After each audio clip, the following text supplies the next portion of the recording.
निज भाषा उन्नति अहे, सब उन्नति को मूल। बिन निज भाषा ज्ञान के, मिटत न हिये को मूल। नमस्कार। साहित्य कला और माफ कीजिएगा, साहित्य कला और संस्कृति का समृद्ध मंच कस्तूरी की ओर से मैं निशा गेल आप सभी का स्वागत करती हूँ। कस्तूरी साहित्य, संस्कृति और कला का मंच विविध विश्वविद्यालयों के शोधार्थियों, प्रवक्ताओं, मीडिया बंधुओं द्वारा 7 शहरों में संचालित किया जा रहा है। इसके अलावा हमारी कुछ ऑनलाइन श्रृंखलाएं भी हैं। हमारी कुछ महत्वपूर्ण श्रृंखलाएं हैं, जैसे कि किताबें बोलती हैं, फिल्में जो सहेजनी हैं, कथा कहो दिव्य राधिका, साक्षात्कार आमने सामने, पंडित चंद्र दुबे, स्मृति एवं व्याख्यानमाला तथा कस्तूरी उत्सव। इसके अतिरिक्त संस्था द्वारा समय समय पर काव्य पाठ, आलेख एवं भाषण की प्रतियोगिता भी आयोजित की जाती है। पूरे वर्ष इन कार्यक्रमों के माध्यम से हम समाज को समृद्ध करने का प्रयास कर रहे हैं। इस एक वर्ष में हमने लगभग 150 कार्यक्रम किए हैं और लगभग 200 वक्ताओं को सुना है। विश्व भर के विद्वानों के साथ मिलकर हम एक सुंदर दुनिया बनाने में प्रयासरत हैं। आज हिंदी दिवस के शुभ अवसर पर हमारे विशिष्ट व्याख्यान के उपस्थित हैं डॉक्टर अजीत कुमार पुरी जी। नमस्ते। काशी हिंदू विश्वविद्यालय में हिंदी विभाग में सहायक आचार्य के रूप में कार्यरत हैं। इससे पहले आपने लगभग 10 वर्ष दिल्ली विश्वविद्यालय में भी अध्यापन किया है। आपके लेख देश के प्रतिष्ठित पत्र पत्रिकाओं में प्रकाशित होते हैं। मैं आपको बहुत ही सम्मान के साथ आज के विषय पर बात करने के लिए आमंत्रित करना चाहूंगी। आज का विषय है निज भाषा उन्नति आहे, उन्नति के मूल। जी सर, अब आप शुरू कर सकते हैं सर। निशा जी बहुत बहुत धन्यवाद। जी सर। भारतेंदु ने यह पंक्ति जो है, जब हिंदी भाषा बन रही थी, खड़ी बोली का गद्य जब विकसित हो रहा था और जब उसका उर्दू से एक संघर्ष चल रहा था, अंग्रेजी का अपना दबाव था ही, उस समय उनके मुख से यह बात निकली कि निज भाषा उन्नत यह सब उन्नत को मूल। बिन निज भाषा प्रेम के, मिटत नहीं कि शूल। शूल कांटे को कहते हैं। जब वो चुभता है तो बहुत गहरा घाव देता है। उसके दर्द को वही अनुभव कर सकता है जिसे कभी कांटा गड़ा हो। आप चाहें तो इसको सिंगल कर सकती हो, वीडियो को अगर आप जानती हो तो उसको आप सिंगल कर दें, मैं बोलता जाऊंगा, इसको हटा दें आप। नहीं सर, रहने दीजिए, ठीक है सर। अच्छा।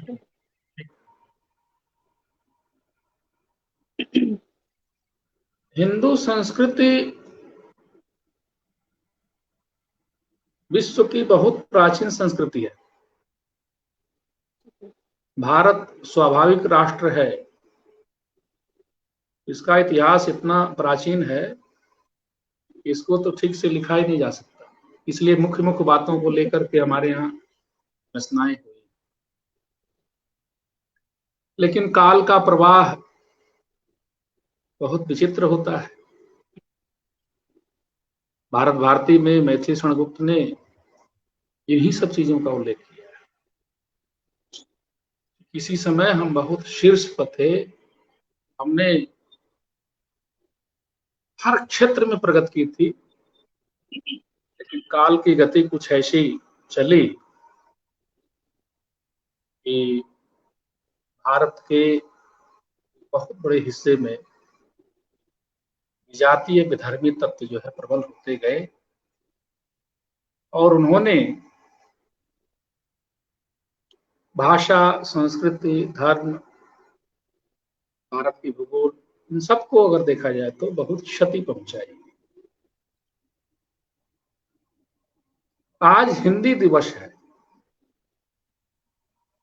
14 सितंबर 1949 संविधान सभा में भाषा को लेकर के एक ऐसा निर्णय हुआ कि जैसे देश में एक राष्ट्रपति होंगे, देश में एक प्रधानमंत्री होंगे, भारत की अपनी एक संवैधानिक व्यवस्था होगी, तो राज्य की क्या भाषा होगी, किस भाषा में कामकाज होगा, केंद्रीय स्तर से लेके निचले स्तर तक, और उस दृष्टि से एकात्मकता बनी रहे, विचलन न हो, तो इसको लेकर के हिंदी को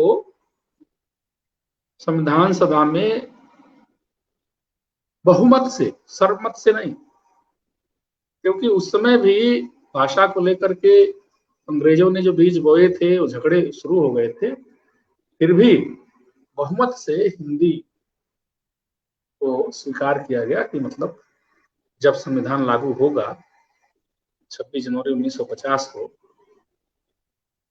तो हिंदी को स्थान दिया जाएगा जो स्थान अंग्रेजी को अंग्रेजों के द्वारा मिला हुआ था। लेकिन आज जब स्वाधीनता का अमृत महोत्सव चल रहा है, 75 वर्ष बीतने के पश्चात एक उल्लास के दौर में राष्ट्र चल रहा है। तिरंगे अभी हमने फहराए जो है, 13 अगस्त से लेकर 17 तक का जो सारा कार्यक्रम था वो चला। तो आज के दिन हमारी भाषा की दृष्टि से भारत की का क्या स्वरूप है, एक बात तो मैं इस पर रखूंगा। दूसरा, भाषा किसी देश, जाति, समाज के लिए कितनी महत्वपूर्ण है, इस पर रखूंगा। वैश्विक परिदृश्य में राष्ट्रों के इतिहास में भाषा की क्या स्थिति है, इस पर भी मैं बातचीत करूंगा। 1 घंटे के अंतर्गत ही हमें अपनी बात समेटनी है, तो इन तीनों बिंदुओं पर मैं बातचीत करूंगा। निशा जी, अगर आपकी कोई बात होगी तो आप भी, जब समापन की ओर हम बढ़ेंगे तो आप भी अपनी जिज्ञासा रख सकेंगे, तभी तो बातचीत का, संवाद का एक वातावरण बनेगा। फेसबुक सर, लाइव एक में बार फिर से दोहराइएगा आप अपनी बात। मैंने कहा कि आप अपनी बात भी अगर रख सकेंगी, पूछ सकेंगी मुझसे जी, समाप्त करने के दौर में, तो उस पर भी हम बात कर जी, लेंगे। क्योंकि जी, बिल्कुल फेसबुक से ठीक है जुड़े सर। हुए जो लोग हैं, लाइव में जुड़े हुए लोग हैं, कुछ बातें लिख रहे होंगे लेकिन यहाँ हमें दिखेंगी नहीं। सेटिंग्स में आप जी, जा करके अगर उसको ठीक कर दें तो वो डिस्प्ले होता रहेगा, अगर आपको जानकारी हो कर सकेंगे, ठीक है बारी सर। बारी से आता है, जी, जी, जी, तो उसको भी हम लेते रहेंगे। जी सर। आइए सबसे पहले हम भाषा का किसी राष्ट्र के लिए, समाज के लिए क्या महत्व है, थोड़ा इस पर विचार करते हैं। गांधी जी ने एक बहुत बड़ी बात कही थी। उन्होंने कहा था कि भाषा के बिना राष्ट्र गूंगा होता है। उस राष्ट्र की जो अभिव्यक्ति है वो हो नहीं पाती है। अंग्रेजी के संदर्भ में उन्होंने बात कही थी, जब अंग्रेजियत का, उसकी भाषा का जो है एक बड़ा दबाव जो है भारत के शिक्षित समाज के द्वारा जो है पूरे भारत पर अनुभव किया जा रहा है। अगर हम विश्व का इतिहास देखें तो प्राचीन भाषाओं को अगर हम देखें तो संस्कृत, ग्रीक, लैटिन, अरबी, फारसी, ये सब भाषाएं हमें प्राचीन इतिहास को देखने पर मिलती हैं। 15वीं 16वीं शताब्दी में एक पुनराजागरण होता है यूरोप में, और वहां हम देखते हैं कि जो चर्च की प्रतिस्पर्धा में जो नेशन स्टेट की भावना बलवती होती है और एक सेकुलर स्टेट की बात आती है, वहाँ छोटे छोटे जो राज्य हैं वो अपने राष्ट्र का स्वरूप गढ़ते हैं। तो उस समय राष्ट्र के बनने की प्रक्रिया में वहाँ जो भाषाएं हैं जो पहले केवल बोली जाती रही होंगी, ग्रीक और लैटिन के दबाव में वो उभर नहीं पा रही होंगी, लेकिन जब वहां पुनराजागरण आया, रिनेंसा जिसको अंग्रेजी में कहते हैं, तो भाषाएं भी जो है अपना अस्तित्व बोध लेकर के खड़ी हो गई, और उन्होंने ग्रीक और लैटिन की जो एक तरह का जो वर्चस्व था उसको तोड़ दिया। फ्रेंच, अंग्रेजी, पुर्तगीज, स्पेनिश, ये सारी जो भाषाएं हैं उभर के आई, और उसमें बहुत से क्लासिकल रचनाएं रची गई। अंग्रेजी का तो बड़ा संपन्न साहित्य जो है सामने आया, शेक्सपियर, चासर और बेकन, ये सब बड़े बड़े लेखक हुए, कवि हुए, वर्ड्सवर्थ और ये कॉलरिज जैसे। तो इस तरह से हम देखते हैं कि भाषा जो है वह किसी राष्ट्र के इतिहास को निरंतरता से एक पीढ़ी से दूसरी पीढ़ी की तरफ हस्तांतरित करती है, आगे बढ़ाती है, समाज को गतिशील करती है, उसके आचार विचार को स्थिर बनाए रखती है,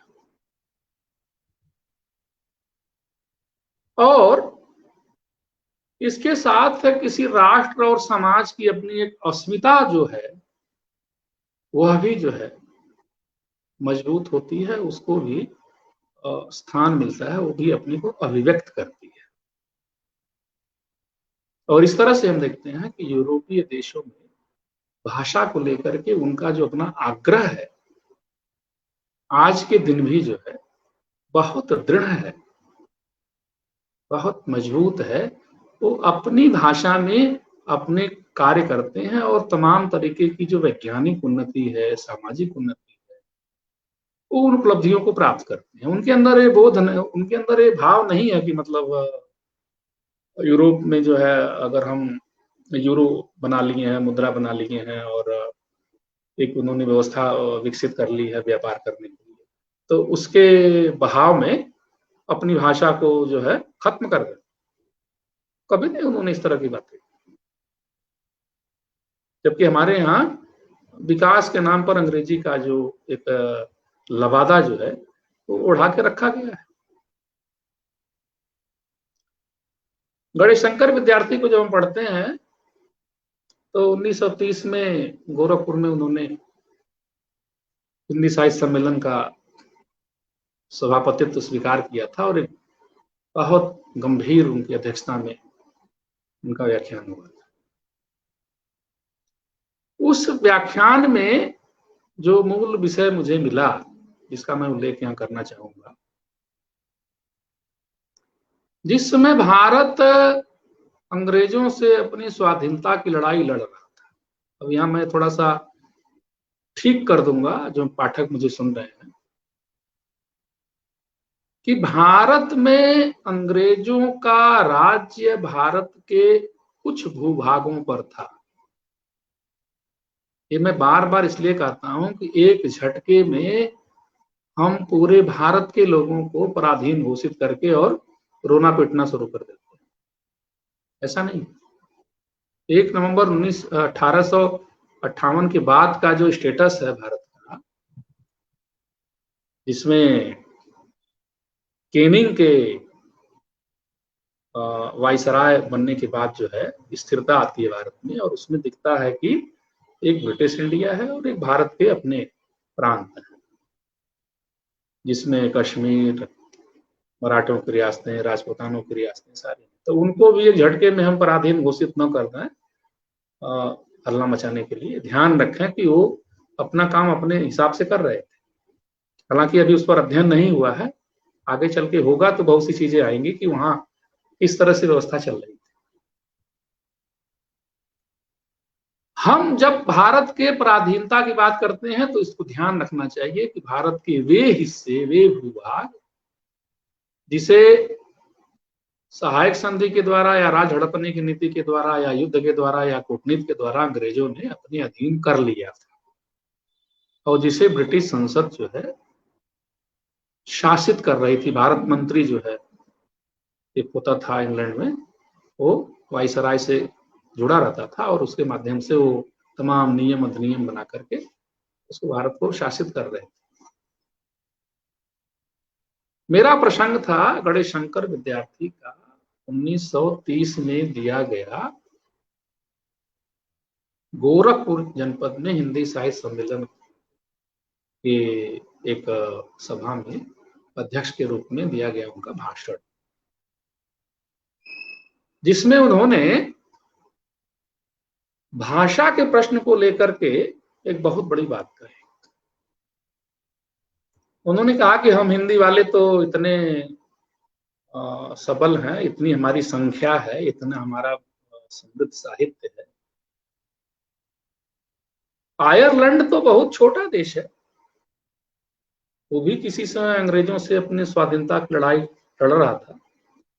भारत में एनी बेसेंट आयरिश थी, आप लोग उसको झटके में अंग्रेज मत मान लीजिएगा। आयरिश महिला थी जिन्होंने होम रूल लीग बना करके तिलक के साथ जो है बड़ा मूवमेंट चलाया था। थियोसोफिस्ट थी। आयरलैंड की जो भाषा थी आयरिश, अंग्रेजी के प्रभाव में वो सिकुड़ती चली जा रही थी और एक समय ऐसा आया कि केवल 3 लोग उसको जानते थे। गणेश शंकर विद्यार्थी जो अपना भाषण दे रहे थे तो उसमें उन्होंने कहा कि 3 लोग उस भाषा को जानते थे। जो उसका प्रमुख नेतृत्व करने वाला व्यक्ति था उसे भी अपनी भाषा नहीं आती थी, तो उसने उन व्यक्तियों की खोज की कि जिनके पास आयरिश भाषा की जानकारी है, जो जानते हैं। तो उसको एक मोची जो है, मोची के बारे में जानकारी मिली कि वो आयरिश भाषा को जानता है।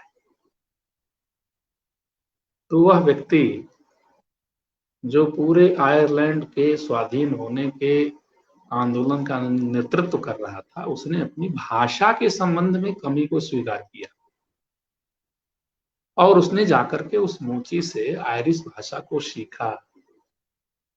और फिर जब आयरलैंड स्वाधीन हुआ तो आयरिश भाषा का कैसे विकास हो, किस तरह से उसको आयरलैंड में स्थापित किया जाए, उस पर काम किया। और उसके बाद अब देखते हैं आयरलैंड का अपना एक स्वतंत्र अस्तित्व भाषा की दृष्टि। भाषा की दृष्टि से पूरे यूरोपीय जो राष्ट्र हैं, नेशन स्टेट हैं, उन सबका अपना अस्तित्व है। वो किसी के प्रति जो है किसी पर निर्भर नहीं है, किसी से अपने को हीन नहीं मानते। वो डेनिश हो या स्पेनिश हो, पुर्तगीज हो, रूसी हो, चेक हो, कोई भी भाषा की दृष्टि से अपने आप में वो स्वावलंबी है और प्रगति भी कर रहे हैं। परस्पर मिलकर के यूरोपीय संगठन भी बना रखा है। ईसाई मत को मानते भी हैं सारे, लेकिन भाषा के प्रश्न पर वो समझौता करने को तैयार नहीं है। क्यों? क्योंकि वे जानते हैं कि अगर हमने भाषा की अधीनता स्वीकार कर ली, किसी भाषा को स्वीकार कर लिया अपनी भाषा के बरक्स, तो बहुत दिन तक हम अपने को अलग समाज के रूप में, विशिष्ट समाज के रूप में अपनी जो पहचान है उसको बचा नहीं पाएंगे। इसलिए भाषा के प्रश्न पर वो सजग है। तो ये तो किसी राष्ट्र के संस्कृति के इतिहास के संबंध में भाषा क्या कार्य करती है उसको लेकर मैंने थोड़ी सी बात कही। अब आते हैं हिंदी का अखिल भारतीय स्वरूप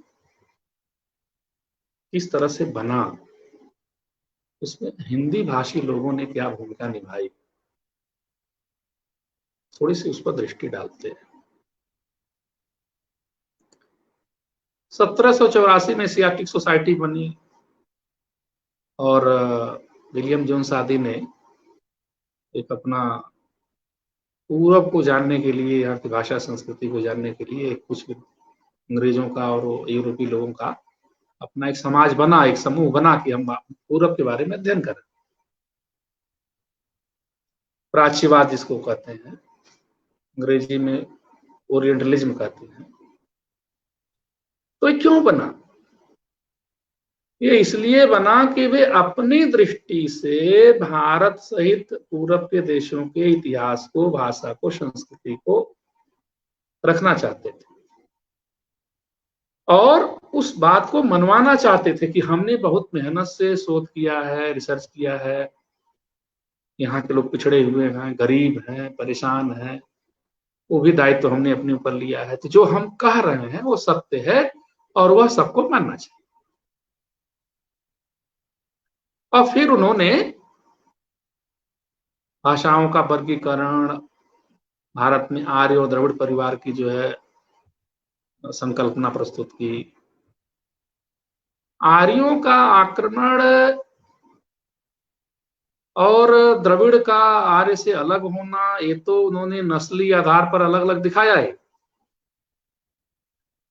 भाषा के आधार पर भी उन्होंने ये सारी कल्पना कर डाली कि भारत में आर्य भाषा परिवार, द्रविड़ भाषा परिवार, ये दो अलग अलग चीजें हैं और दो अलग अलग संस्कृतियां हैं, समाज है, इनका अलग अलग पहचान है। आंतरिक जो एक अस्मिता बोध है भारतीयों के अंदर, अंग्रेजों के या यूरोपियन जो स्कॉलर्स अपने को कहते थे, हालांकि न तो स्कॉलर्स थे न तो बहुत बड़े विद्वान थे, ईस्ट इंडिया कंपनी के नौकर थे और थोड़ा बहुत पढ़ना लिखना जानते थे, और इसलिए उन्होंने कलम उठा करके अपनी तरफ से अपने को ही घोषित कर लिया। जैसे कि न तो कनिंघम बड़ा इतिहासकार था, न कर्नल टाड इतिहासकार था, लेकिन उन्होंने अपने आप को घोषित करवा लिया कि हम बड़े इतिहासकार हैं। ऐसे ही उन्होंने अपने आप को भाषाविद घोषित करवा लिया। क्योंकि भारत में ज्ञान परंपरा के जो केंद्र थे वे अंग्रेजों का जहां जहां भूभाग था, राज्य था, वहां पर राजराश्रय न मिलने के कारण धीरे धीरे वो खत्म हो रहे थे, नष्ट हो रहे थे। और उसके वरक्स जो है कॉन्वेंट और यूनिवर्सिटी और ये कॉलेज खुल रहे थे, और उसमें भारतीयों का एक बड़ा तबका, हिंदुओं का, मुसलमानों का, सबका वो पढ़ रहा था।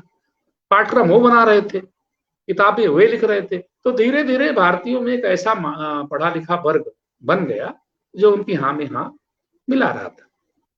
इससे उनको बल मिला। लेकिन दूसरी ओर भारत में अपनी परंपरा में दीक्षित, भारत से प्रेम करने वाले बहुत बड़ी संख्या में लोग थे जो भारत को स्वाधीन देखना चाहते थे, और इसके लिए उन्होंने जो वह उद्योग किया। और उन लोगों में भारत के किसी क्षेत्र को लेकर के, किसी भाषा को लेकर के कोई दुर्भाव नहीं था। आश्चर्य होगा आप लोगों को कि आज का बंगाल जो ममता बनर्जी के शासनकाल में एक अशांति का केंद्र बन गया है, जहां पर वो खुलेआम जो है हिंदी बोलने वालों को अपमानित करना और उनको अलग मतलब चित्रित करना, ये आम बात हो गई है। लेकिन आप सोचिए कि आज हम हिंदी दिवस मना रहे हैं, क्या सोच सकते हैं कि 19वीं शताब्दी का जो समय है, शुरुआत का ही समय है, 1826 के आसपास, जब वो उदंत मार्तंड निकला, कहां से निकला? क्या उत्तर प्रदेश में निकला? क्या काशी से निकला? दिल्ली से निकला? हरियाणा से निकला? भोपाल से निकला ना? कलकत्ता से। और कलकत्ता में रहने वाले हिंदी भाषा भाषी और बंगला भाषा भाषी लोगों में इस तरह की कोई बात नहीं थी कि वो एक दूसरे से संवाद नहीं कर रहे हैं और वो किसी चीज को समझ नहीं रहे हैं। मिलकर के देशोत्थान का कार्य चल रहा है। और हिंदी के तो उस समय के जो बड़े बड़े जो समाचार पत्र हैं, भारत मित्र जैसा समाचार पत्र जिसके संपादक बाबू बाल मुकुंद गुप्त थे, जिसमें उन्होंने लॉर्ड कर्जन के कुशासन को बहुत ही करीने से, बहुत ही मतलब व्यंग्यपूर्ण अंदाज में जो है उसका निंदा किया। जो शिव शंभू के चिट्ठे के नाम से जो विख्यात है, वो नाम बदल के लिखते थे। तो क्या आज का भारत का व्यक्ति, विद्यार्थी और कोई भी व्यक्ति अगर सोचे कि 19वीं शताब्दी के समय का भारत क्या था, आज तो एक डरावना वातावरण है। भाषा को लेकर के लोग मरने मारने पर आतुर हो जाते हैं। लेकिन जिस समय बंगाल में अंग्रेजों का अभी मतलब वो शुरुआत ही हो रही थी, उनका कोई शासन नहीं था, टैक्स ले रहे थे वो तो, प्लासी की कोई लड़ाई नहीं थी, हाँ बक्सर की लड़ाई थी। और धीरे धीरे बंगाल बिहार उड़ीसा में उनको टैक्स लेने के लिए जो है मुगल बादशाह से अनुमति मिल गई। और फिर धीरे धीरे बंगाल जो है उनके अधिकार में आता चला गया और वहां से कैसे कैसे बढ़ गए ये सब पता है। तो क्या बंगला भाषी और क्या हिंदी भाषी दोनों मिलकर के हिंदी की पत्रकारिता का जो बीज वपन हुआ बंगाल में, उसको गति दे रहे थे। बहुत से ऐसे हिंदी के पत्र हैं जिनके संपादक बंगला बोलने वाले जो लोग थे। श्याम सुंदर घोष आदि से वो बंगला बोलने वाले ही थे। राजा राम मोहन राय तक ने जो बंगला और हिंदी में निकाला, अंग्रेजी में जो है अखबार निकाला, क्या उन्होंने सोचा कि ये हिंदी वालों का दायित्व है कि वो हिंदी वाले ही जो है हिंदी में काम करेंगे और हम ना करें?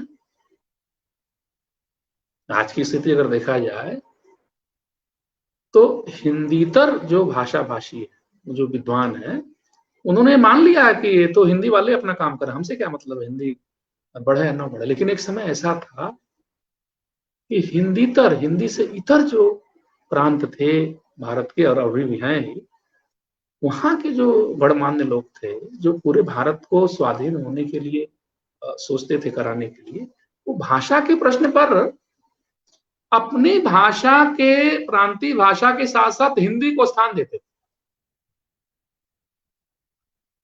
सुभाष चंद्र बोस हों, राजगोपालाचारी हों, दयानंद सरस्वती हों, काका कालेलकर हों, विनोबा भावे, ये सारे क्या हिंदी क्षेत्र में उत्पन्न हुए थे? ये तो हिंदीतर क्षेत्र में उत्पन्न हुए थे।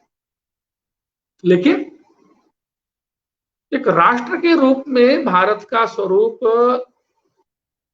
अंग्रेजों के जाने के बाद जो बनेगा, उसमें भाषा को लेकर के कम से कम उनके मन में एक भावना थी कि अपनी जो प्रांतीय जो भाषाएं हैं उनके साथ साथ, चूंकि हिंदी व्यापक रूप से भारत में प्रचलित है, भारत में लोगों का व्यवहार हो रहा है, उसका बड़ा समृद्ध साहित्य है, तो हमें उसको स्वीकारने में कोई कठिनाई नहीं। ऐसा नहीं है कि जो मराठी बोलने वाले थे हिंदी को स्वीकार कर रहे थे तो मराठी को छोड़ रहे थे ना।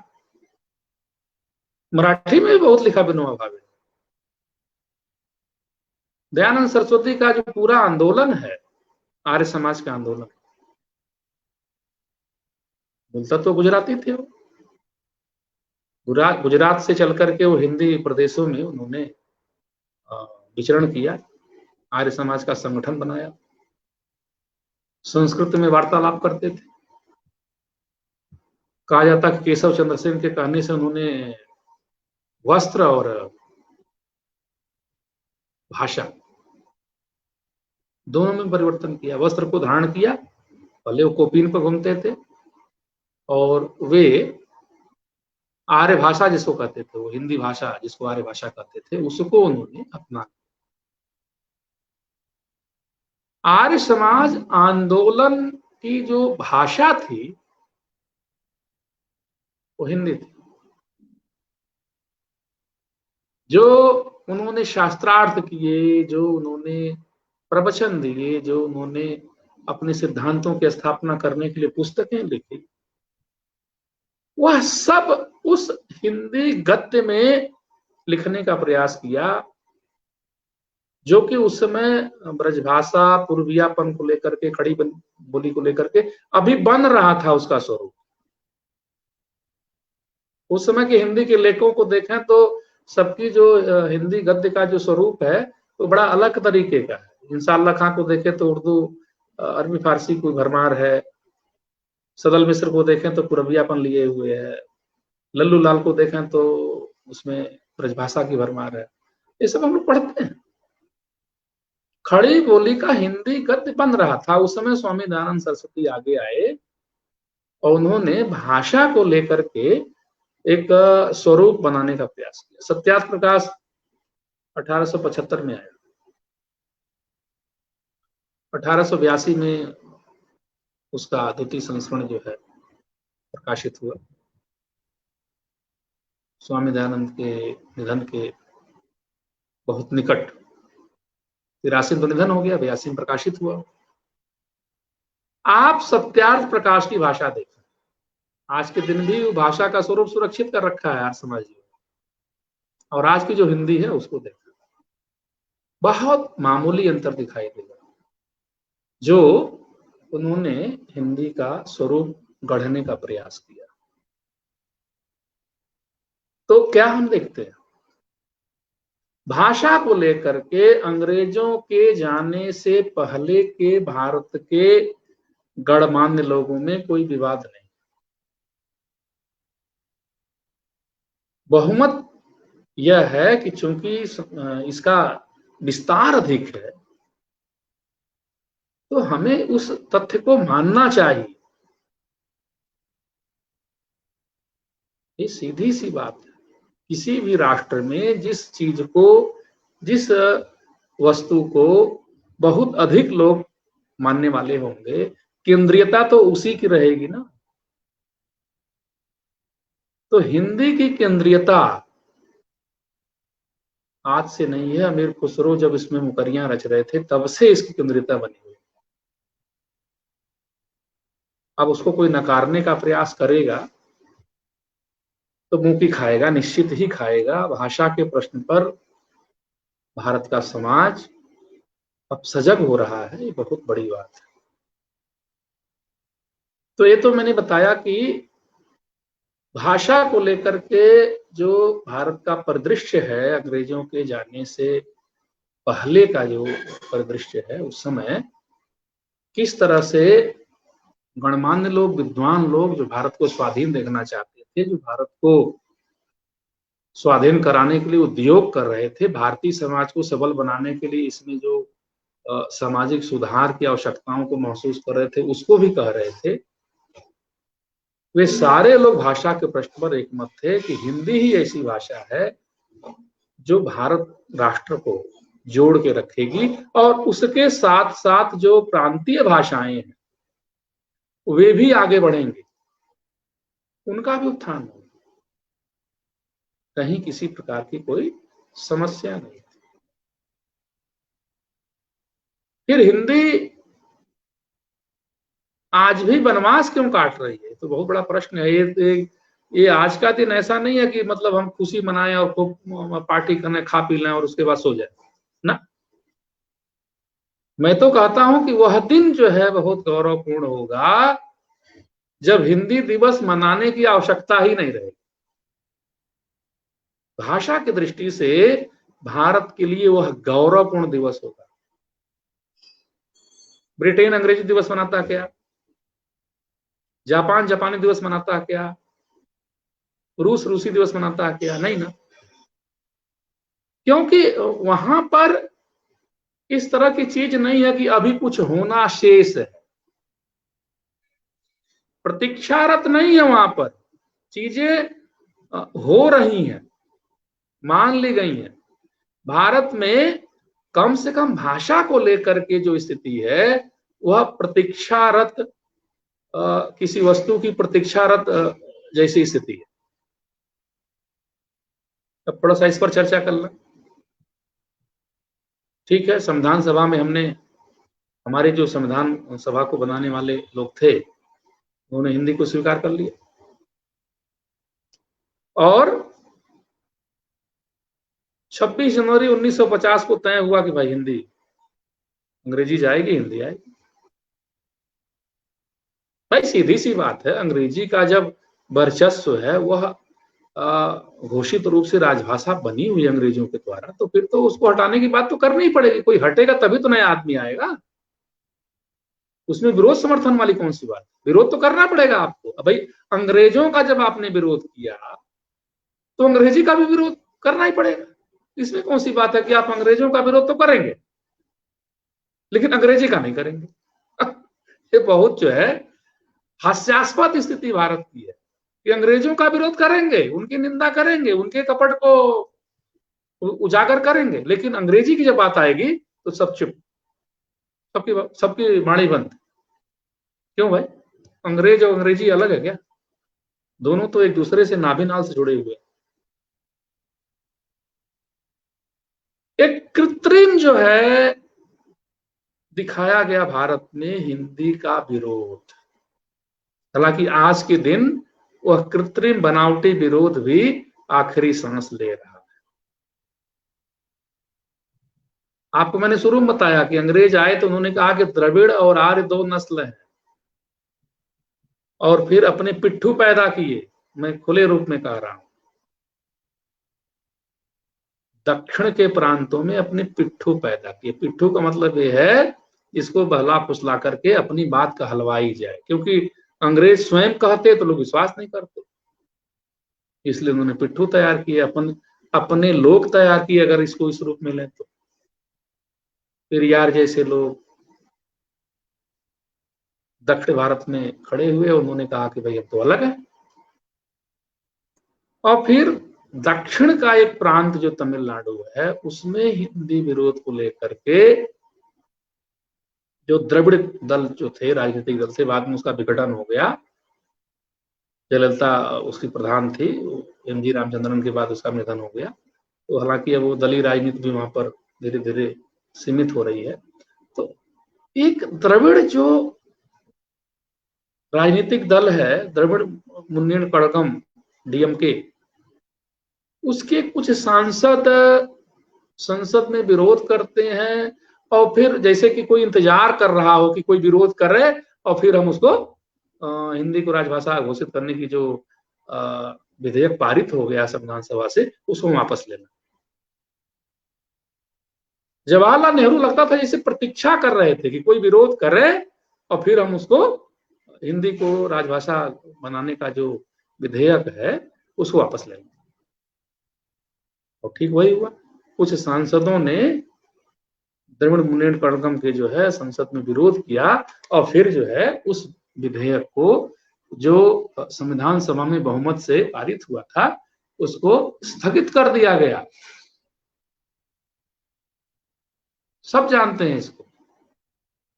और एक व्यवस्था दी गई, एक बात रखी गई कि हिंदी कभी कमजोर है, अंग्रेजी का अभ्यास है कर्मचारियों को, आईएएस पीसीएस संवर्ग को काम करने का, थाना पुलिस को काम करने का, तो 15 साल में थोड़ा अंग्रेजी को चलने दिया जाए, हिंदी को अभी विकसित किया जाए। तो लोगों ने कहा चलो भाई कोई बात नहीं, हम इस चीज को स्वीकार कर लेते हैं। 15 साल प्रतीक्षारत रहे लोग कि चलो सीधी सी बात है कि अब तो 15 साल तो आए गए बीत गए और हिंदी तो फिर अपना स्थान पा लेंगे। लेकिन एक बहुत बड़ा षड्यंत्र था, मैं इस रूप में कह रहा हूं, कॉन्स्पिरेंसी थी, ये षड्यंत्र था कि इन 15 सालों में अंग्रेजी का समर्थक वर्ग भारत में और बना लिया जाए और मजबूत कर लिया जाए उसको। लेकिन अघोषित रूप में था, दुर्भिसंधि थी। अरे भाई, अंग्रेजों से लड़ करके आप अपना स्वराज ले रहे हैं, तो क्या अंग्रेजी से बिना लड़े आपको स्वराज मिल जाएगा भाषाई? वहां भी तो लड़ना ही पड़ेगा, बिना लड़े नहीं मिलेगा आपको अपना। शास्त्री जी आ गए मई में, 27 मई को नेहरू जी चले गए, शास्त्री जी आए। भाषा के प्रश्न को लेकर के वही स्थिति 1965 में भी बनी जो 1950 में थी। द्रविड़ मुनेड़ कड़गम ने हिंदी का विरोध किया, कहा कि हम पर हिंदी लादी जानी नहीं चाहिए। अंग्रेजी भारत में बनी रहे, इससे किसी को समस्या नहीं, लेकिन हिंदी लोग सीखें, सारा मतलब एक कार्य पद्धति बने, इससे समस्या है। रूस बहुत बड़ा देश है, आज भी बड़ा देश है, और जब सोवियत संघ था तब भी बड़ा देश था। भाषाई दृष्टि से तो बहुत विविधता वहां पर, लेकिन वहां पर सबने इस बात को स्वीकार कर लिया कि अपनी प्रांतीय भाषा के साथ साथ अपनी राष्ट्रीय भाषा को भी हम सीख लेंगे। वहां तो झगड़ा नहीं हुआ। क्यों? क्योंकि वो लोग मानते थे कि हम एक देश हैं, एक राष्ट्र है, हमारी एक राष्ट्रभाषा है। ऐसा नहीं होता कि किसी भी देश में एक ही भाषा होगी और भाषाएं होंगी ही नहीं, तो सामान्य सी बात है। छोटे छोटे देशों में कई भाषाएं हैं, तो भारत तो बड़ा देश है। अंग्रेजी और भारतीय भाषाओं में एक टक्कर पैदा की गई, एक झगड़ा पैदा किया। उसके मूल में आर्य और द्रविड़ नस्ल की बात थी, जो भाषा के स्तर पर आके झगड़े के रूप में बदल गई।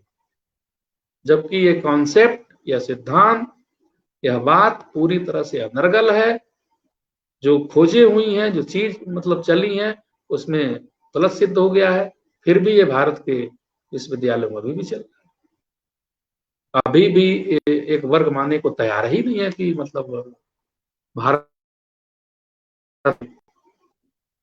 नस्ल जैसा कोई वो अलगाव नहीं, सारे मानते नहीं। तो 1965 में लाल बहादुर शास्त्री जी को भी झुकना पड़ा, और फिर उसके बाद कुछ ऐसी व्यवस्था बनी कि जब तक भारत की सभी विधानसभाएं 2/3 बहुमत से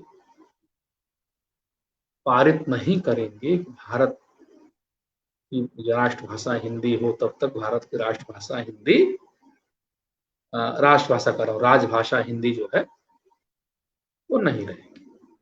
यानी कि 1949 में आज के दिन जो निर्णय हुआ, जो संकल्प पारित हुआ, उसको ठंडे बस्ते में डाल दिया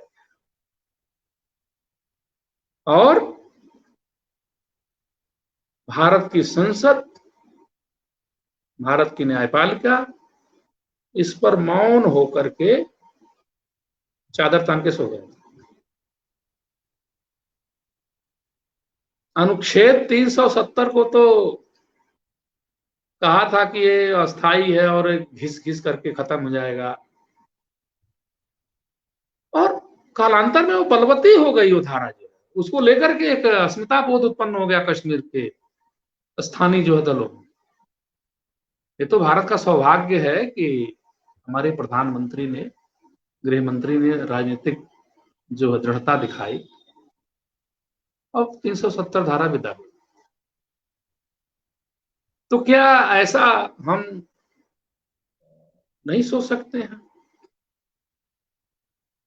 कि भाषा की दृष्टि से जो एक असंतुलन बना हुआ है, एक प्रतीक्षारत जैसी स्थिति, जैसे कि मान लो कि कोई राज सिंहासन है, राज सिंहासन को रख दिया गया है, लेकिन किसी का अभिषेक नहीं हुआ है, कोई राजा नहीं बना है। अब ऐसी अनिश्चय की जहां स्थिति होगी, क्या वहां सुव्यवस्था होगी? एक दिन के लिए भी क्या भारत के प्रमुख संवैधानिक जो पद हैं वे खाली रहते हैं क्या, आरक्षित रहते हैं क्या? ना। साफ साफ साफ लिखा हुआ है कि भारत का राष्ट्रपति अगर वो उसे कुछ हो गया तो भारत का उपराष्ट्रपति उसके दायित्व को संभालेगा, उसे कुछ हो गया तो लोकसभा का अध्यक्ष, ऐसे प्रधानमंत्री, मुख्यमंत्री। यानी कि एक दिन भी जो हमारे संवैधानिक प्रमुख हैं उनके पद में रिक्तता नहीं आ सकती। फिर हम भारतीयों को भाषा जैसी प्रमुख जो वस्तु है, जो जगह है जहां पर हर देश में अपनी अपनी भाषाएं हैं, अभिसिक्त हैं, उसको मन के काम चल रहे हैं, वहां पर एक ऐसी व्यवस्था बना देना कि राजभाषा हिंदी तो है लेकिन वो प्रतीक्षारत है, उस पर कभी बाद में विचार होगा और फिर जो है वो अपना स्थान ग्रहण करेगी और तब तक अंग्रेजी में काम धाम चलता रहे। बहुत ही लज्जाजनक, बहुत ही शोचनीय, बहुत ही दुखद स्थिति है। ये बहुत गर्व का विषय नहीं है कि हम जो है उसको 14 सितंबर हर साल आता रहे, हम हिंदी दिवस मनाते रहें, हिंदी पखवाड़ा मनाते रहें, फूल पत्ती बांटते रहें, भाषण खूब होते रहें और फिर हम अभ्यस्त हो जाएं इस परिस्थिति में कि जो है अब तो अंग्रेजी ही रहेगी, हिंदी के भाग में तो उसको हिंदी दिवस मनाना ही लिखा है। इस यथा स्थिति को स्वीकार करना बहुत ही कायरतापूर्ण स्थिति है। कम से कम भाषा के प्रश्न पर जो इस देश को प्रेम करते हैं सब लोगों को आगे आना चाहिए और वैश्विक परिदृश्य के स्तर पर सोचना चाहिए। आप अपने घर को केंद्र मान के मत सोचिए, आप विश्व को केंद्र मान के सोचिए और सोचिए कैसे विश्व के अन्य देश जो है भाषा के मामले में समझौता नहीं कर रहे हैं। भूमंडलीकरण का दौर 1990 के बाद से शुरू हुआ कि हम व्यापार करेंगे, सारी वस्तुओं का आदान प्रदान करेंगे। भारत भी उसका सदस्य है, लेकिन क्या किसी देश ने इस बात को माना क्या कि हम व्यापार करेंगे तो अपनी भाषा को खो देंगे? कभी नहीं माना। फिर भारत ऐसा क्यों करे? क्योंकि भारत की स्थिति तो बहुत सबल है। कोरोना काल में हमने दिखाया संसार को कि हमारे अंदर कितनी जीवटता है। तमाम परेशानियों के बाद भी लोग डटे रहे। अमेरिका में लाशों का लाश अंबार लग गया, वहां सारी व्यवस्था चरमरा गई, कम आबादी भी थी, लेकिन हम अपनी जिजीविषा के बल पर डटे रहे। हमने कोविड वैक्सीन बनाई, वैक्सीनेशन हुए, तमाम हमने विकास के और उसमें आयाम बनाए, तमाम वस्तुएं जो हमारे यहाँ नहीं बनती थी उनको बनाया। आज हम सतर्कता डोज भी दे रहे हैं। फिर भाषा के प्रश्न पर जो है हम क्यों डमाडोल हो जाते हैं? इसके पीछे एक सोच है, आज मैं उसको थोड़ा सा सामने रखूंगा। वह सोच है श्रेष्ठता बोध का। प्रकारांतर से अंग्रेजी के समर्थकों ने, जिसमें अंग्रेजों से अधिक भारतीय हैं, हम सब लोग उनको जानते हैं, लेकिन वो ऐसे घुले मिले भारतीय समाज में है कि वो दोहरा चरित्र जीते हैं। हिंदी में बात करते हैं और लेकिन जब वो किसी संवैधानिक प्रमुख पर बैठते हैं, कुछ बनते हैं, तो फिर अंग्रेजी का वो उनका काम कर देते हैं और भारतीय समाज धोखा खाता रहता है इससे। जवाहरलाल नेहरू अच्छी हिंदी बोलते थे। कहाँ बोलते थे? जनसभाओं में, जहां पर उनको जनता को आकर्षित करना होता था। संसद में अंग्रेजी में बोलते थे, अंग्रेजी को बनाए रखना चाहते थे। सीधी सी बात है, बिना राजाश्रय के कोई भी व्यवस्था टिक ही नहीं सकती है। अंग्रेज अंग्रेजी को भारत पर नहीं थोपे हुए हैं। मैकाले तो कब का चला गया, वो उसको लेकर के और उसको निंदा करके काम नहीं चलेगा कि हम मैकाले को गाली दे करके उसकी निंदा करके काम चला ना, वो तो गया। हमारे जो शासक हैं, जवाहरलाल नेहरू से लेकर के आदरणीय नरेंद्र मोदी तक जो अभी शासक हैं, इन लोगों का दायित्व है, क्योंकि शासन के बल पर ही अंग्रेजी टिकी हुई है। पहले अंग्रेजों के शासन के बल पर टिकी हुई थी, अब अंग्रेजी का समर्थन करने वाले जो हमारे वर्तमान शासक हैं उनके बल पर टिकी हुई। वो समर्थन हट जाए, अंग्रेजी कोई पूछेगा नहीं। मैं अंग्रेजी के संबंध में बात इसलिए कह रहा हूं कि अनायास उसने हमारे दिमाग पर कब्जा कर लिया। लोगों को ऐसा लगता है बार बार सुन करके कि बहुत ही श्रेष्ठ भाषा है, इसमें वैज्ञानिक उन्नति हो सकती है, इसमें बहुत अच्छी अच्छी पुस्तकें हैं। हम अपनी भाषा में भी तो ये सब सारी चीजों कर सकते हैं, हमने किया भी है। खड़ी बोली हिंदी गद्य जब बना तो क्या था, उसमें कुछ नहीं था, लेकिन देखते ही देखते जो तमाम विधाएं हैं वो सारी इसमें आती गई, कविता, कहानी, नाटक, उपन्यास, रिपोर्टाज, निबंध। और आज के दिन हमने हिंदी साहित्य को इतना समृद्ध कर दिया है कि विश्व की किसी भाषा से टक्कर ले सकता है। आज अगर हिंदी में और भी चीजें अगर व्यवस्था बने आए, हालांकि व्यवस्था बन रही है, नई शिक्षा नीति जो आई है उसमें कुछ बातें ऐसी हैं जिसको देखकर लगता है कि भारतीय भाषाओं को सम्मान मिलेगा, स्थान मिलेगा, शुरुआत हो रही है। लेकिन ये कागज में होने से नहीं होगा, ऐसा वातावरण जो है समाज में बनाना पड़ेगा। लोगों के अंदर एक बोध उत्पन्न करना कि अंग्रेजी संसार की श्रेष्ठ भाषा नहीं है। बहुत से संसार में अच्छी भाषाएं हैं, उसमें अंग्रेजी भी है। फ्रेंच तो अंग्रेजी से बहुत संपन्न है, उसमें जो क्लासिकल नॉलेज जो है, जो ज्ञान है, जो महत्वपूर्ण कृतियां हैं, उसके मुकाबले तो अंग्रेजी में कुछ नहीं है। जर्मन है, रसियन है, टॉलस्टॉय आदि तो रसियन में लिखते थे, थोड़ा अंग्रेजी में लिखते थे। अंग्रेजी में, अंग्रेजी भाषा में अनुवाद हो गया उनकी कृतियों का, अलग बात है। अंग्रेजी ने अपना वर्चस्व कैसे काम किया? अंग्रेजी ने वर्चस्व ऐसे काम किया है कि उसने श्रेष्ठ संसार के श्रेष्ठ कृतियों को अपने में अनुदित कर लिया, इसलिए उसकी मांग बनी हुई, इसलिए उसमें जो है व्यवस्थाएं चल पा रही हैं। लेकिन इसको यथास्थिति मान लेना कि यही सत्य है, इसको बदला नहीं जा सकता है, यह तो श्रम करना, तप करना, उसको छोड़ने जैसा हुआ।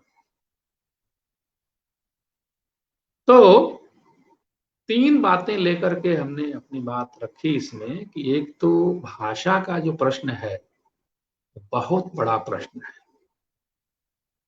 किसी देश की, राष्ट्र की संस्कृति की वाहक है उसकी भाषा। अगर उस भाषा को नहीं बचाया उस देश ने, जिस देश की सारी व्यवस्थाएं प्राचीन काल से चली आ रही है उसमें, तो फिर वो देश रूपांतरित हो जाते हैं, बदल जाते हैं, उनकी पहचान खत्म हो जाती है। अरे भाई, इकबाल ने क्या कहा था? यूनान, मिस्र, रोमा सब मिट गए जहां से, कुछ खास है कि हस्ती मिटती नहीं। तो यूनान, रोम, मिस्र जो उनकी भाषाएं थी वो अब हैं क्या? उसके बोलने वाले हैं? नहीं है। अगर बोलने वाले होते तो संस्कृतियां जीवित रहती, लेकिन पहले उनकी भाषा मिटी। ऐसा नहीं है कि वहां पर लोग खत्म हो गए, जीरो हो गया, जनसंख्या खत्म हो गई ना, जनसंख्या है, वही है, लेकिन उनका जो आचार है, उनका जो इतिहास बोध है वो खत्म हो चुका है। पाकिस्तान और बांग्लादेश ऐसा नहीं कि मतलब वो अरब से आके वहां पर बसावट की गई है। हमारे हिंदू समाज के ही अंग वहां पर जैसे पहले थे आज भी हैं, लेकिन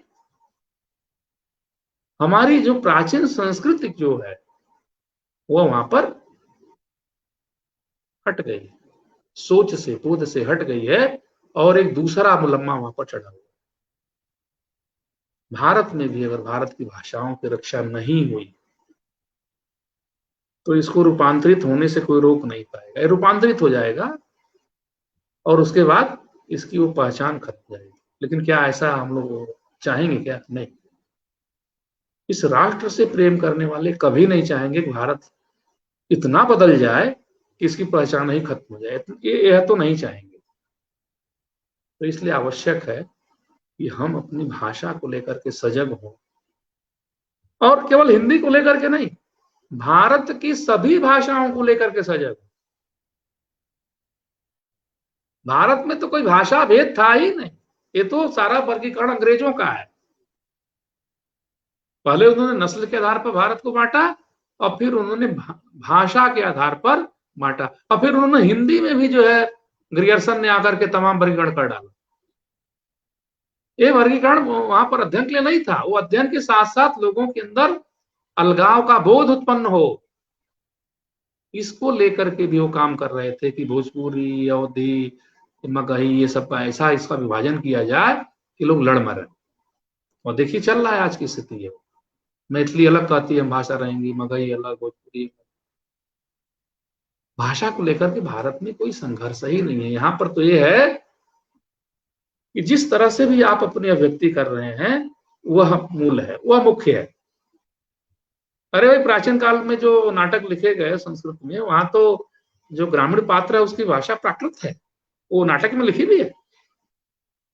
तो क्या उसको लेके झगड़ा हुआ क्या कि वो ग्रामीण पात्र प्राकृत बोल रहा है और जो राजा है वो संस्कृत बोल रहा है? ना, मतलब नहीं। हाँ, जिसको जो आता वो बोल रहा है। इस तरह की भावना थी कि जो आपको आता वो बोलो। भाषा को लेकर के हिंसा बोध किसी के अंदर था ही नहीं कि कौन संस्कृत जानता है कौन नहीं जानता है। और एक बात मैं और कहूंगा, दुनिया भर के जो भारत विरोधी तत्व हैं, हिंदू विरोधी तत्व हैं, वे एक स्वर से कहते हैं कि संस्कृत जो है मृत भाषा है, संस्कृत मर गई। किताबें लिखा है इन्होंने, भाषण देते रहते हैं। आज मैं आपको एक रहस्य क्या है वो तो सोचने सबके दिमाग में वो चीजें आ जाएंगी। संस्कृत मरी नहीं है, संस्कृत ने हिंदी भाषा के रूप में नया जन्म ले लिया है। जैसे पिता से संतान होती है और उसकी पूरी परंपरा चलती है, हमारी पूरी परंपरा चल रही है, वैसे ही संस्कृत का परिनिष्ठित रूप जो है हिंदी में आया। दुनिया भर का पाखंड किया गया हिंदी को लेकर के कि ये प्राकृत, अपभ्रंश, फलान चिलान यहाँ वहां से बनी है। सुनील चटर्जी टाइप लोग तो ऐसे कहते थे जैसे कि मतलब हिंदी का संस्कृत से कोई संबंध ही नहीं है। वो हिंदी का मतलब ऐसे ही प्राकृत अपभ्रंश से विकास हो गया। अरे भाई, प्राकृत अपभ्रंश के पीछे का अगर हम देखेंगे तो संस्कृत से उसका जुड़ा हुआ है। हिंदी इसका सारा जो वर्ण समुदाय है, वर्णमाला है, वो संस्कृत की ही पूरी वर्णमाला को लेकर चल रही है। संस्कृत के अधिकांश शब्द हिंदी में समाहित हैं। और भारत में एक गाना गाया जा रहा है कि संस्कृत मर गई, हिंदी का संस्कृत से कोई संबंध नहीं है, और भाषा के सवाल को लेकर के अंग्रेजी के वर्चस्व को एन केन प्रकार जो है वो बनी रहे, इसको लेके चलना सारा एक बहुत ही एक गंभीर भारत के लोगों के साथ एक अपराध जो है किया जा रहा है, ये मैं कहूंगा। अंग्रेज तो दूसरे थे, हमारे अपने नहीं थे। उन्होंने हमारे ऊपर जो अत्याचार किया, गैर थे, चलो किया, हम उनकी निंदा करते हैं बार बार उसके। लेकिन 1947 के बाद और फिर विधिवत रूप से 1950 के बाद जो भारत में व्यवस्था चल रही है, भाषा की दृष्टि से उसने क्या भारतीयों के साथ न्याय किया? क्या नहीं किया है। अंग्रेजी मीडियम के माध्यम के विद्यालय जो है छोटे छोटे पूरा कुकुरमुत्ता की तरह से खुल गए और प्रेरित हो रहे हैं लोग उसमें हम पढ़ाएं। अंग्रेजी सीखने के लिए कोचिंग सेंटर खुल गए। कहाँ जा रहे हैं? क्या भारत का व्यक्ति कल्पना करता क्या कि पुर्तगाल में, फ्रेंच में, फ्रांस में, जर्मनी में ऐसे अंग्रेजी स्पीकिंग कोर्स खुले हुए हैं? किसी ने जाके देखा? जापान में, चीन में खुला हो क्या? वो तो अंग्रेजों से ज्यादा निकट है। उनका तो अंग्रेजों से रोज का पाला पड़ता है। उनके तो परस्पर जो है काम आपस में पढ़ते हैं, रोज पढ़ते हैं। लेकिन वहां पर शासक जो है या वहां का जो बौद्धिक समाज है वो तो नहीं ऐसा कर रहा है। हमारा कौन सा अंग्रेजों से रोज पाला पड़ा हुआ भाई कि भारत के लोगों को अंग्रेजों से रोज मिलना है, बातचीत करनी है, उसके बिना काम नहीं चलेगा। तो बहुत ही गंभीर स्थिति है। भारत की भाषाई जो स्थिति है उसमें बदलाव हो। भाषा की दृष्टि से भारत का जो गौरव है जो किसी समय भारत में कायम रहा है वह पुनः स्थापित हो। और ये जो प्रतीक्षारत जो व्यवस्था बनाई गई है कि हिंदी अपना स्थान पाएगी, अंग्रेजी जाएगी, तो ये प्रतीक्षा समाप्त की जाए। बहुत हुआ। 75 वर्ष कम नहीं होते, बहुत होते हैं। और इस समय जो वातावरण है समाज में, लोगों की जो इच्छाएं हैं, लोगों के अंदर जो एक सोच बन रही है, वह सोच निश्चित ही आने वाले समय में और प्रबल हो, लोगों का मन एक हो और कम से कम भाषा को लेकर के हम भारतीय जो है आपस में न लड़ें, अंग्रेजी समर्थकों के बहकावे में न आए, भारत की सभी भाषाओं का आपस में सम्मान करते हुए और जो केंद्रीय हमारी भाषा है हिंदी, इसके प्रति सब सम्मानित दृष्टि रखें। और जैसे विश्व के तमाम देश एक गौरवपूर्ण जो है जीवन जी रहे हैं भाषाई दृष्टि से, वैसा दिन हमारे भारत देश में शीघ्र आए, ऐसी कामना के साथ मैं अपनी बात को यहाँ विराम देना चाहूंगा। 8 बज गए हैं और पता नहीं इसका लाइसेंस है कि नहीं है, हो सकता है अगर नहीं होगा तो ऑटोमेटिक भी कट सकता है। तो मैं इतनी बात कह करके आह्वान करता हूं सबसे कि हम एक ऐसा वातावरण पूरे देश में निर्मित करें कि भारत की जो भाषाएं हैं सारी जो है वो एक है, सब संस्कृत की संतानें हैं, हम सब एक हैं। जब पूरा देश एक है तो फिर अलगाव कैसा? किंतु केंद्रीयता जिस भाषा को मिली हुई है वो भाषा हिंदी है, उसे हम सब लोग माने, उसको उसका स्थान दें और अंग्रेजी जो अनाधिकार चेष्टा करके हमारे ऊपर बैठी हुई है वो हट जाए। और भाषा की दृष्टि से जितनी भाषाओं को जिसको जितना सीखना है वो सीखे, उसको संवारे, इसमें तो कोई दुविधा की बात ही नहीं। हमारे राहुल सांकृत्यायन तो 36 भाषाएं जानते थे और अंग्रेजी ही क्यों, हम और भी भाषाएं सीखें, अपने ज्ञान विज्ञान को बढ़ाएं। किंतु जो एक वर्चस्व है अंग्रेजी का कि इसी के द्वारा ही भारत में सारी चीजें हो सकती है, यह स्थिति जितनी जल्दी हट जाए उतना शीघ्र ही जो है भारत का कल्याण हो सकता है। नहीं तो अगर ये चीज नहीं हटी तो निश्चित ही हमारी सभ्यता और संस्कृति पर जो है एक बड़ा संकट है और इसको लेके जो है हमें सजग होना चाहिए। नहीं तो हमें जो है भविष्य में बहुत हानि उठानी पड़ सकती है। अब तक तो हमने हानि उठाई, लेकिन अब जो है ये हानि उठाने का समय नहीं है। हम एक ऐसा वातावरण बनाए कि शासकीय स्तर पर जो है, जैसे धारा 370 को हटा दिया गया और तमाम राम मंदिर बन रहा है, तमाम चीजें हो रही भारत में जो जिसकी कल्पना नहीं कर सकते थे कि ये होंगी। हम ऐसा क्यों ना वातावरण बनाए कि हमारी भाषा की जो समस्या है वो भी जो है शीघ्र दूर हो, और विश्व के जो राष्ट्र हैं उन राष्ट्रों में भारत जो है सम्मान पूर्वक अपना स्थान जो है पा सके। इस भावना के साथ मैं अपनी बात को विराम देता हूँ। कस्तूरी परिवार ने हमें अवसर दिया अपनी बात रखने का। विशाल पांडे को मैं इसके लिए अपना धन्यवाद ज्ञापित करता हूँ। निशा जी आज हमारे साथ जुड़ी, उन्होंने सूत्रधार के रूप में भूमिका निभाई। आपके प्रति भी मैं कृतज्ञ हूँ। बहुत बहुत धन्यवाद।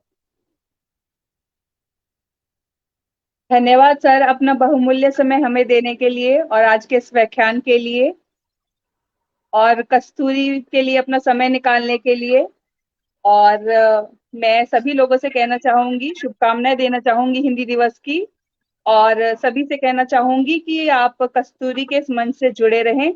और अपना समय देने के लिए सर मैं एक बार फिर से आपसे बहुत बहुत धन्यवाद कहना चाहूंगी। बहुत बहुत धन्यवाद सर। धन्यवाद निशा जी। आपकी कोई बात तो नहीं है, कहनी है कुछ बात आपको?